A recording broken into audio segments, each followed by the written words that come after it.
अगर आप लोग तैयारी करते करते थक जाएं तो आप लोग ये पंक्ति याद कर लीजिएगा, मंजिल से आगे बढ़कर मंजिल तलाश कर, मिल जाए तुझको दरिया तो समंदर तलाश कर, हर शीशा टूट जाता है पत्थर की चोट से, पत्थर ही टूट जाए वो शीशा तलाश कर। जय हिंद दोस्तों।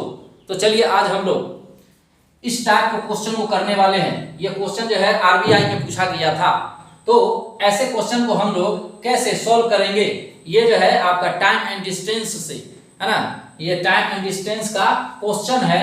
ऐसे प्रश्नों को हम लोग शॉर्ट ट्रिक के साथ कैसे सॉल्व करते हैं, तो देखिए बोलता है 72 किलोमीटर प्रति घंटा की रफ्तार से यात्रा करने वाली एक ट्रेन 30 सेकंड में एक पोल को पार कर जाती है। तो ट्रेन की लंबाई के सामने पोल की लंबाई क्या माना जाएगा, 0 माना जाएगा। तो ट्रेन की लंबाई में क्या हो जाता है, दूरी, लंबाई मतलब दूरी, दूरी में 4 गुने समय, 4 क्या है 72 किलोमीटर प्रति घंटा, तो इसको मीटर प्रति सेकंड में बदल देंगे तो 5/18 से गुना कर देंगे।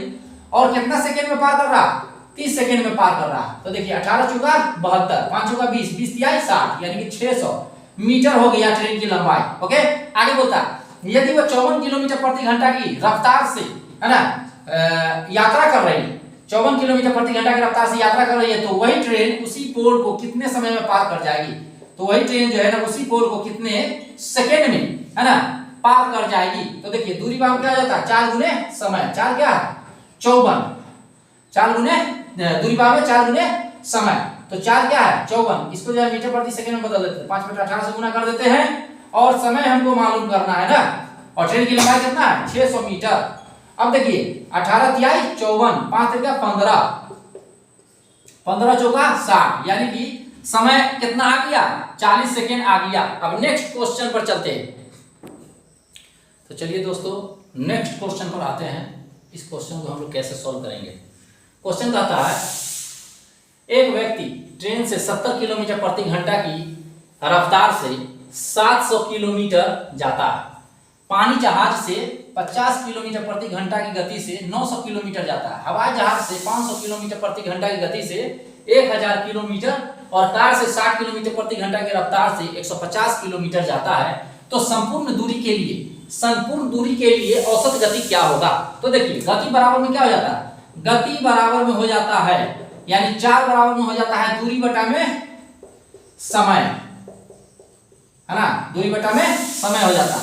और देखिए ये दूरी बटा ये समय बराबर में क्या हो जाता है, समय बराबर में हो जाता है दूरी बटा चाल, समय बराबर में दूरी बटा चाल। अब यही वाला फॉर्मूला लगाएंगे यहाँ पर। तो देखिए हमको गति निकालना है, तो गति निकालना है तो क्या हो गया, टोटल जो है आपका दूरी कितना 700 है, 900 है, कितना हो गया 1600, 1600 1000, 2600, 2600 और 100, 2700, 2750 हो गया, 2750 किलोमीटर आपका दूरी हो गया। बटा में क्या है समय, समय बराबर में दूरी बटा में 4। तो देखिए दूरी बटा में 4, तो दूरी बटा 4 क्या है बोलिए, दूरी जो है ना 700 है, यहाँ 4 है 70, तो 70 से 700 में भाग दे देंगे तो कितना हो जाएगा 10 हो जाएगा। फिर जो है देखिए 900 में 50 से भाग दे देंगे कितना हो जाएगा 18 हो जाएगा। फिर उसके बाद जो है ना 1000 में 500 से भाग दे देंगे कितना हो जाएगा 2 हो जाएगा। अब उसके बाद जो है देखिए 150 में 60 से भाग दे देंगे कितना हो जाएगा, तो 15/6 हो जाएगा, यानी कि 5 त्रिका 15 और 2 तिहाई 6 यानी 2.5, यानी कि 2750 किलोमीटर बटा में 18 2 20, 20 10 30 और 30 2 32, 32.5 हो गया, 32.5 हो गया। यानी कि पॉइंट से जो है ना एक पॉइंट ऊपर में चला गया, ये पॉइंट से 0 जो है ना ऊपर में चला जाएगा, यानी कि 10 ऊपर में चला जाएगा। अब काट दीजिए, 2 5 10, 6 5 30, 50 25, 13 5 65 और यहाँ कितना हो गया 50 25, 2 50 25 0।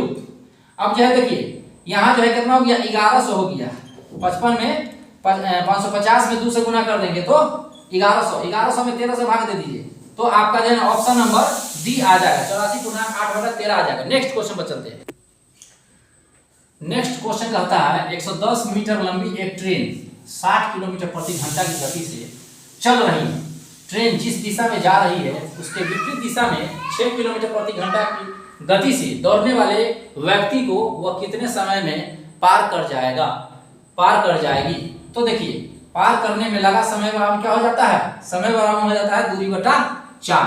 तो दूरी क्या है 110 मीटर है ना लंबा ट्रेन है, और आदमी की लंबाई ट्रेन की लंबाई के सामने में कुछ नहीं माना जाता है। तो देखिए समय में दूरी बटा चाल, अब विपरीत डायरेक्शन में बोल रहा है ना, यानी कि 60 किलोमीटर प्रति घंटा की रफ्तार से जो है ना ट्रेन चल रही है, और उसके विपरीत दिशा में जो है ना 6 किलोमीटर प्रति घंटा की रफ्तार से जो है ना दौड़ने वाला आदमी है, तो जो है ना इसका रफ्तार जो है ना क्या हो जाएगा, जुड़ जाएगा, यानी कि 60 से 66 हो गया, 60 से 66 किलोमीटर प्रति घंटा। अब इसको मीटर प्रति सेकंड में बदल देंगे तो 5/18 से गुना कर देंगे, 18 जो है ना जंप मार के ऊपर में जाएगा, बटा में कितना हो गया 66 गुने 5। अब जो है देखिए यहाँ हो गया 6 × 18, 11 × 66, 11 दहाई 110 और 5 दूना 10, यानी कि कितना आ गया 6 सेकेंड, यानी कि ऑप्शन नंबर ए हो गया। नेक्स्ट क्वेश्चन में चलते हैं। चलिए इस नेक्स्ट क्वेश्चन को कैसे सॉल्व करेंगे। क्वेश्चन कहता है 150 मीटर लंबी रेलगाड़ी एक खंबे को 15 सेकेंड में तथा उतनी ही लंबी एक रेलगाड़ी को जो विपरीत दिशा में चल रही है 8 सेकेंड में पार कर जाती है। दूसरी रेलगाड़ी की चाल क्या है? तो देखिए दूसरी रेलगाड़ी की चाल हमको मालूम करना है। दूसरी रेलगाड़ी की चाल नहीं मालूम तो x मीटर प्रति सेकेंड ले लेते हैं। ओके, अब देखिए 150 मीटर लंबी रेलगाड़ी एक खंभा को पार कर रहा है, तो खंभा की लंबाई या ट्रेन की लंबाई के सामने कुछ मायने है? कुछ नहीं, जीरो है, खत्म हो गया। तो दूरी में क्या हो जाता है 4 गुने समय, है ना, 4 गुने समय तो दिया हुआ लेकिन चाल मालूम नहीं है ना। पहला वाला ट्रेन का जो है ना चाल मालूम नहीं है, ट्रेन की लंबाई मालूम है 150 हो गया, 15 गुने 4, 15 दहाई के 150 हो गया। तो फर्स्ट चाल तो निकल गया। जो विपरीत दिशा में चल रही है 8 सेकेंड में पार कर जाती है, तो पार करने में लगा समय कितना हो गया 8 सेकेंड बराबर पार करने में लगा समय कितना है 150 मीटर लंबी ट्रेन है, 2 ट्रेन है ना, तो 300 मीटर हो गया, 300 मीटर हो गया। अब बटा में क्या हो गया, बटा में जो है हो जाएगा आपका कितना, विपरीत डायरेक्शन में है ना, तो विपरीत डायरेक्शन में है तो जुट जाएगा। तो देखिए पहला वाला जो है रेल की चाल जो है ना 10 निकला, और दूसरा वाला का जो है मालूम नहीं थे, x मान लिए, है ना। और किसको पार कर रहा, ये जो है एक खंभा को पार कर रहा है ना, यानी खंभा को पार करने में लगा समय विपरीत डायरेक्शन में। तो कितना हो गया 2 चौका 8, यहाँ हो गया कितना 75 चौका 300, यहाँ हो गया 20 + 2x बराबर हो गया 75, है ना। तो 2x बराबर कितना हो गया 55, 75 में से 20 गया 55।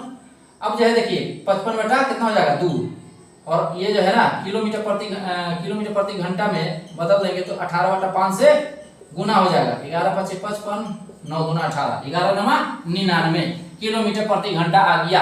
अब देखिए इस टाइप के क्वेश्चन को ऐसा ही सॉल्व करते हैं, जो कि जो है टाइम एंड डिस्टेंस के, है ना, जो भी जो है हमने क्वेश्चन करवाया है, अगर आप इसको प्रैक्टिस कर लेते हैं तो आपका टाइम एंड डिस्टेंस से 9 के बराबर क्वेश्चन छूटेगा, यानी कि ज्यादातर हमने जो है ना क्वेश्चन को करवा दिया।